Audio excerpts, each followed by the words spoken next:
जय हिंद दोस्तों, all Indian jobs में आपका स्वागत है। तो आपको आज हम बताने वाले हैं कि सीआरपीएफ 2020 में जो भर्ती निकली है उसी के बारे में। आपको ये ऑफलाइन जो फॉर्म है इसी के बारे में हम बात करने वाले हैं कि आज इसके साथ आपको क्या क्या डॉक्यूमेंट लगाना है, कितना फ़ोटो देना है और लिफाफा पर कितना टिकट के साटना है, इसके बारे में हम बात करने वाले हैं। A to Z आपको हम बात करने वाले हैं। तो फ्रेंड, मैं इसके पहले आपको हाउ टू अप्लाई फॉर्म में आपको फिल करके दिखला दिया था। अब आपकी बारी है कि आपको कैसे क्या क्या डॉक्यूमेंट्स देना है और फॉर्म को फिल करके साथ में भेज देना है। तो एक एक चीज़ की ओर हम पहले चलते हैं। तो फ्रेंड, सबसे पहली बात हम करते हैं, अगर आप मेरे यूट्यूब चैनल पर अभी तक नए हैं तो वीडियो के लाल बटन सब्सक्राइब जरूर दबा दें और बेल आइकन भी दबा दें, जिससे हर अपडेट सबसे पहले आप तक हम पहुँचा सकें। तो अब बात कर लेते हैं सबसे पहले फ़ोटो की। तो फ़ोटो आपको 2 पीस लाना है। 2 पीस आपको फ़ोटो इसमें अटैच करना है पिन के साथ, और एक आपको यहाँ फॉर्म के साटने की जगह आपको साटना है, ठीक है। और मैं बता दूँ सबसे पहले कि आपको 2 जो फ़ोटो साटिएगा कॉर्नर पे हल्का सा पिनअप कर दीजिएगा, जिससे आपको फ़ोटो पर दाग ना आए और फ़ोटो आपके पास क्लियर है। और दूसरी बात कर लेते हैं अब यहीं पे, जो पोस्टल ऑर्डर मैं आपको वीडियो अपलोड कर दिया हूँ, जिसमें आप देख सकते हैं कि कैसे फिल करना है और क्या करना है। नहीं, अगर आपने नहीं देखा है तो आप इसको भी मैं जूम कर देता हूँ, आप यहाँ से भी देख सकते हैं। जिसमें आपको, अगर आप यही फॉर्म डालते हैं तो आपको पोस्टल ऑर्डर भरने में एकदम सेम यही होगा। आपको बस नाम पता आपको यहाँ अलग भरना पड़ेगा। जैसे नाम पता क्या है यहाँ पे आपको चेंज करना पड़ेगा, नहीं तो सेम जो मैंने आपको भरा है वही आपको भी भरना होगा, इसलिए पे वहीं होगा। तो ये प्रोसेस थी। हाउ टू अप्लाई में आपको मैं फॉर्म फिल करके दिखला चुका था। अब एक एक चीज़ मैं आपको यहाँ दिखलाते चलता हूँ। ये तो फर्स्ट पेज हो गया जो आपको इस तरह पिनअप करके भेजना है साथ में। तो ये फर्स्ट पेज का हो गया। इसके पिछले पेज की बात। तो अब हम दूसरे पेज में तो दूसरे पेज की बात करते हैं, इसलिए कि आपको, अगर आपने अभी तक वो पहले पेज को आपको यहाँ देखिए मैंने आपको हटा दिया, यहाँ से वो आपको हटा दिया गया। दूसरे पेज है, दूसरे पेज में आप पूरा डिटेल्स को अच्छी तरह से फिल कर दीजिए। हाउ टू अप्लाई मेरे फॉर्म देखे होंगे तो उसमें आपको कोई दिक्कत नहीं आने देंगे, इसलिए कि वो अगर आपने देख लिए तो उसमें ही सेम प्रोसेस में हाउ टू अप्लाई का ये भी रखा हूँ। तीसरा पेज में आपको ये प्रोसेस था। आपको पूरा क्वालिफिकेशन, एड्रेस पूरा डाल देना है और आपको, और यहाँ मैं आपको बता दूँ, देखिए एक चीज़, जो पेमेंट करना था पोस्टल ऑर्डर के द्वारा, इसका नंबर यहाँ डालना था, डेट यहाँ, और कितने पेमेंट थे आपको यहाँ पुट करना था। एक एक चीज़ में क्लियर करते जाता हूँ। अगर आप इसके बाद भी अगर आपको कोई भी डाउट हो तो कमेंट ज़रूर करके पूछें, जल्द से जल्द मैं उसकी रिप्लाई आपको दी जाएगी। अब हम बात करते हैं इससे नेक्स्ट पेज वाले को। इस पेज में अब कुछ भी नहीं है। अब ये फेज डिक्लेरेशन वाले पे आपको बता दें, इसमें भी आपको सारे चीज़ मैं आपको फिल करके रखा हूँ।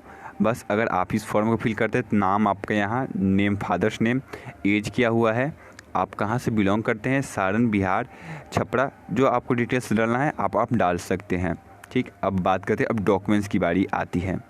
तो डॉक्यूमेंट्स की बारी आती है तो देखिए, जो लड़का 10th पास कर चुका है उसके लिए सबसे पहली बात, आपको पोस्ट के अनुसार भी आपको क्वालिफ़िकेशन डालना है। तो मैं आपको नॉर्मली एक पोस्ट जो कांस्टेबल के है उसके रिगार्डिंग हम बात कर रहे हैं।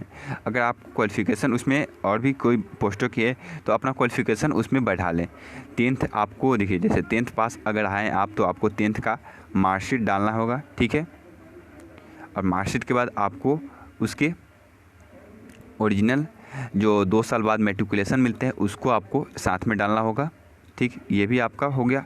फिर उसके बाद आपको इंटर की बारी आती है। इंटर का मार्कशीट अपना डालना होगा। उसके बाद आपको प्रोविजनल साथ में लगाना होगा, ठीक। एक एक चीज़ मैं क्लियर करते जा रहा हूँ। उसके बाद आपको डेट ऑफ बर्थ के लिए आपको कोई भी डॉक्यूमेंट्स हो, आधार कार्ड हो, पैन कार्ड हो, नहीं है तो आप बिहार बोर्ड के प्रोविजनल की भी फॉर्म लगा सकते हैं, जिसमें आपको डेट ऑफ बर्थ साफ साफ देखिए जैसे इसमें दिख रहा होगा, ठीक है। इसलिए मैं आपको ये डेट ऑफ बर्थ के लिए भी लगा चुका हूँ। और सेकंड बात आती है निवास जो आपको डोमिसाइल आपको भी लगाना है, ठीक है। ओबीसी कैंडिडेट हैं तो ओबीसी आपको लगाना है, ठीक। अब हम बात करते हैं अब ट्रेड में, जो ट्रेड से डालते हैं उसको आपको कंपलसरी डालना है। ट्रेड से आपने फॉर्म डाला उसको आपको एक्सपीरियंस के साथ वो जो है वो आपको डालना ही डालना है। वो इसमें नहीं मांगा तो इसमें आपको नहीं डाला गया है। जिसमें आपको मांगता है वो पक्का बिना एक्सपीरियंस का नहीं होगा, ठीक। उसके बाद अब बात करते हैं लिफाफे की। लिफाफे में आपको मैं बता दूं, लिफाफे में आपको सबसे पहली बात,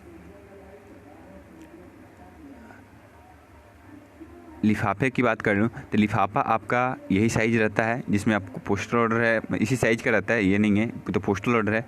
आपको पोस्टल ऑर्डर मैं बता चुका हूँ कैसे भरना है, ठीक है। और बता दूँ लिफाफे के बारे में, दो लिफाफा आपको रखना है, जिसमें आपको 2 लिफाफा में आपको बीच से 2 पार्ट को लगभग आंसर लगती है और उसके बाद 2 लिख कर और अपना यहाँ एड्रेस पूरा फुल एड्रेस लिखना है कि जहाँ से आपको वहाँ से कॉल आपको छोड़ा जाए तो आपके पास पहुँच जाए। साथ नीचे मोबाइल नंबर जरूर डालिए, पिन कोड डाल दीजिएगा। जैसे मैं एक चीज़ के ऊपर आपका नाम, फादर्स नेम, आपके दादाजी का नाम हो सके तो अच्छी बात है, जिससे हाईलाइट होते हैं तो जिससे मिल जाता है। देखिए विलेज, गाँव, मोहल्ला, गली जो है, फ्लैट नंबर वो आप डाल सकते हैं। फिर पोस्ट ऑफिस डालिएगा, फिर डिस्ट्रिक्ट डालिएगा, डिस्ट्रिक्ट के बाद आप पिन कोड डालिएगा, उसके बाद मोबाइल नंबर डालिएगा, आप डाल दीजिएगा। और दो लिफाफे पे आपको ये प्रोसेस रहने का, और दोनों पर आपको 25 का लगेगा टिकट, ठीक है। आपको वहाँ टिकट के लिए रेंज नहीं दिया है, फॉर्म में मैं आपको डिक्लेरेशन आपने पढ़े होंगे, मैं भी पढ़ा, लेकिन आपको वहाँ से टिकट की बात कर रहा है तो कम से कम कहीं से पोस्टल आने के लिए मिनिमम आज के डेट में 25 रुपया का टिकट आपको साटना पड़ेगा। तो आपको कम से कम 25 का टिकट 2 पर साट कर आपको पोस्ट कर देना है। तो फ्रेंड इसके बाद भी अगर कोई भी डाउट रह रहा है, थोड़ी सी भी डाउट है, तो जल्दी से बोलिएगा, मैं उसको जल्दी से आपको वीडियो सबसे पहले आप तक हम पहुँचाएँगे। जब तक ले जय हिंद दोस्तों, वंदे मातरम। अगर आप इस फॉर्म को फिल कर रहे हैं तो चैनल को ज़रूर सब्सक्राइब कर लें और बेल आइकन भी दबा दीजिए, जिससे हर अपडेट सबसे पहले आप तक हम सट पहुंचाते रहें। जब तक ले जय हिंद दोस्तों, वंदे मातरम। आपका दिन शुभ हो।